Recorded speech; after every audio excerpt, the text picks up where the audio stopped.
आज मैं बना रही हूँ देसी स्टाइल में मिक्स सब्जी। पहले ऑयल डालें, उसके बाद इसमें जीरा डालें, तेल गरम होने के बाद फिर हरी मिर्च, प्याज, तेज़पत्ता, इन सब चीज़ों की फ़ौरन दे दें इसमें। उसके बाद थोड़ा सा रेड होने तक प्याज को पकाएं। फिर इसमें आलू, बैंगन, मूली और क्या है बरबटी, जो भी कुछ है उसमें मिक्स करके उसको डाल के और अच्छे से एक बार चला लें। इसको ढक दें। उसके बाद थोड़ा सा लहसुन को लेकर उसको कूट लें। कूटा हुआ लहसुन सब्जी में मिक्स करें।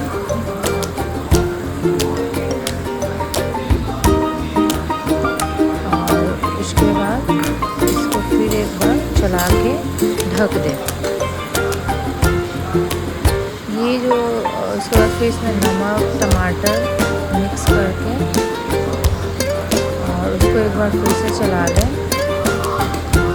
ये हमारे बिहार की बहुत फेमस सब्ज़ी है, जो कि खाने में काफ़ी टेस्टी लगती है। एक बार आप भी ट्राई करिए, फिर मुझे कमेंट में बताइए। मसाले में जीरा पाउडर, धनिया पाउडर और लाल मिर्च पाउडर, काली मिर्च पाउडर और गरम मसाला, हल्दी पाउडर मिक्स करके इसको चला के ढक दें। बचा हुआ पानी थोड़ा सा है वो भी उसमें डाल दें और फिर इसको रख दें मिक्स करके। इसको बीच बीच में चलाते रहें ताकि ये नीचे से पकड़े ना। और हाँ, एक चीज़ मैं आप लोगों को बताना चाहूँगी कि कभी भी अगर आप सब्ज़ी बनाएं, जो भी मसाला उसमें मिक्स करें उसको अच्छे से भूनें, क्योंकि सारे स्वाद मसाले में ही होते हैं। तो जब अच्छी खुशबू आने लगे उसके बाद मसाले आपके भून जाएंगे। फिर उसमें पानी डाल के मिक्स करके गैस को लो टू मीडियम करके छोड़ दें। अब साइड में मैं रोटी भी बना लेती हूँ जल्दी जल्दी, मुझे बहुत ही भूख लगी हुई है। और एक चीज़ मैं आप लोगों से बताना चाहती हूँ कि बिहार की जो टेस्ट होती है ना, मुझे पता नहीं कि मैं पर्सनली बिहार से हूँ, शायद इस वजह से भी मुझे लग सकता है। बिहार की टेस्ट ना मुझे बाकी स्टेट से अच्छी लगती है।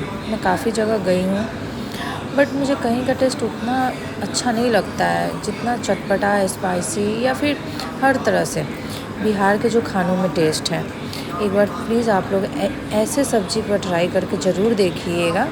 मैं रेसिपी जैसे डाली हुई हूँ, पक्का आप लोगों को बहुत पसंद आएगा। उसके बाद आप मुझे कमेंट करिएगा कि कैसी बनी है।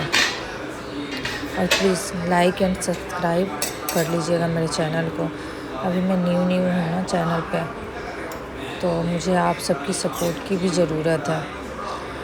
और मेरे स्टाइल में अगर आप सब्ज़ी बनाएंगे ना, सब तारीफ़ें करते रह जाएंगे। ये मेरा नाश्ता निकल चुका।